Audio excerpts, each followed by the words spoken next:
इस वक्त की बड़ी खबर आरडीजी राजस्व घाटा अनुदान खत्म होने पर अब सियासत तेज हो गई है। 8 फरवरी को होने वाली कैबिनेट बैठक में अब बड़ा मंथन होगा। विधानसभा के स्पेशल सत्र को लेकर भी चर्चा हो सकती है। सीएम ने कांग्रेस विधायक दल की मीटिंग और साथ ही साथ बीजेपी विधायक दल के साथ भी चर्चा करेंगे। हिमाचल की भूमि पर लगे विद्युत परियोजनाओं से कर वसूलेगी सरकार, ऐसा सीएम ने कहा। आरडीजी के बंद होने की कल्पना नहीं की थी। इस मुद्दे पर राजनीति नहीं होनी चाहिए। साथ ही साथ सीएम ने कहा हिमाचल के अस्तित्व की ये लड़ाई है। मुख्यमंत्री सुखविंदर सिंह सुक्खू ने आरडीजी को लेकर केंद्र सरकार पर सीधा हमला बोलते हुए कहा कि आरडीजी का बंद होना हिमाचल की आर्थिक पर असर पड़ेगा। उन्होंने ऐलान किया कि 8 फरवरी को कैबिनेट बैठक में आरडीजी पर मंथन होगा, जिसके बाद विधायक दल की बैठक बुलाकर भाजपा विधायकों के साथ मीटिंग की जाएगी और एक प्रेजेंटेशन भी दी जाएगी। वहीं उन्होंने एक बड़े फैसले का ऐलान करते हुए कहा कि हिमाचल की भूमि पर लगे विद्युत परियोजनाओं से सरकार कर वसूलेगी। सीएम सुक्खू ने कहा कि 2019 से 2025 तक हिमाचल को 48,000 करोड़ रुपए आरडीजी के रूप में मिले, लेकिन संवैधानिक अनुदान का अचानक बंद होना प्रदेश के लिए गंभीर संकट पैदा करेगा। उन्होंने कहा कि 1952 से हिमाचल को आरडीजी मिलता आ रहा है, इसे कभी भी रोका जाएगा, ऐसी कल्पना भी नहीं की थी। उन्होंने साफ शब्दों में कहा कि यह वक्त पार्टी लाइन से ऊपर उठने का है। आरडीजी को बचाने के लिए सभी दलों को एकजुट होकर केंद्र सरकार से बात करनी होगी। 8 फरवरी को इस मुद्दे पर प्रेजेंटेशन दी जाएगी ताकि हर विधायक को स्थिति की गंभीरता समझाई जा सके। है और ये कैबिनेट की मीटिंग पर चर्चा की जाएगी।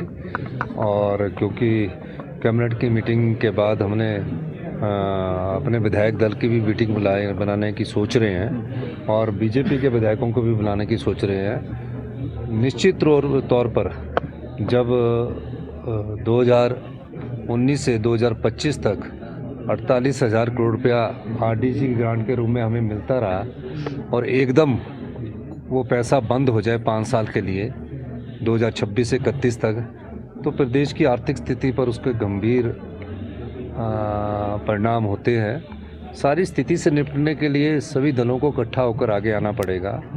और जो प्रदेश था, इसका जो गठन था, पर्वतीय राज्य का जो गठन था, वो कभी भी रेवेन्यू सरप्लस के आधार पर नहीं किया गया था। जहां हमें आरडीजी ग्रांट बंद हो गई है, जो कि आर्टिकल 275 के आर्टिकल संविधान के आर्टिकल के तहत ये हमें मिलती है और 1952 से आरडीजी मिलती आ रही थी। तो 73 साल में पहली बार ऐसा मौका आया, विकट परिस्थितियां आई हैं जिसमें इस बात पर चर्चा करने की ज़रूरत है। और मेरा ये मानना है कि इसमें पार्टी से ऊपर उठकर प्रदेश हित सर्वहित है।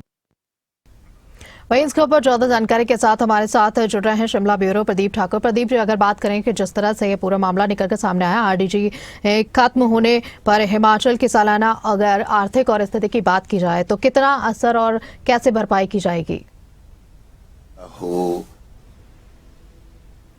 सरकार के पास खड़ी हुई है कि अब जो राजस्व घाटा अनुदान खत्म कर दिया गया है, उसके बाद प्रदेश को कैसे चलाना है, क्योंकि वित्तीय संकट इससे प्रदेश को आएगा और पहले ही प्रदेश कर्जे में है। 1 लाख करोड़ से ज्यादा का कर्जा हो चुका है और अब राज्य सरकार 8 फरवरी को जो कैबिनेट बैठक होने वाली है, उसमें इस पूरे विषय को लेकर चर्चा करेगी।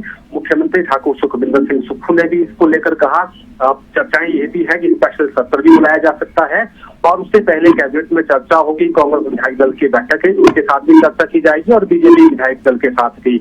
और संभवतः ये सर्वदलीय बैठक के तौर पर ही एक बैठक भी आने वाले समय में हो सकती है। उसमें प्रदेश की आर्थिक स्थिति को लेकर प्रेजेंटेशन दी जानी है, अभी हालात क्या है प्रदेश के, और अगर ये आरडीजी यानी राजस्व घाटा अनुदान नहीं मिलता है तो फिर प्रदेश की आर्थिक स्थिति कैसी होगी। मुख्यमंत्री ने भी कहा कि हमें जो राजनीतिक भी धारा से पार्टी लाइन से ऊपर उठकर प्रदेश हित के लिए काम करने होंगे। और 2019 से 2025 तक की बात करें, 48,000 करोड़ की आरडीजी मिली है और अब अगर आरडीजी मिलती तो राज्य सरकार को उम्मीद थी कि लगभग 5 सालों में 50,000 करोड़, जो सालाना 10,000 करोड़ रुपए तक की आरडीजी की उम्मीद थी। लेकिन वो उम्मीद अब खत्म हो गई है, क्योंकि इस बार जो 16वां वित्त आयोग है, उन्होंने किसी भी राज्य के लिए आरडीजी की सिफारिश नहीं की है। हिमाचल प्रदेश इसलिए भी चलिए प्रदीप जी, नजर बना के रखे, बहुत बहुत शुक्रिया तमाम जानकारी देने के लिए और हमारे साथ जुड़ने के लिए। आपको बता दें विशेष सत्र होने वाला है जब होगा, और हिमाचल की भूमि पर कई सारे विद्युत परियोजनाओं को लेकर सरकार वसूलेगी, ऐसा सीएम ने कहा। आरडीजी बंद होने की कल्पना उन्होंने नहीं की थी।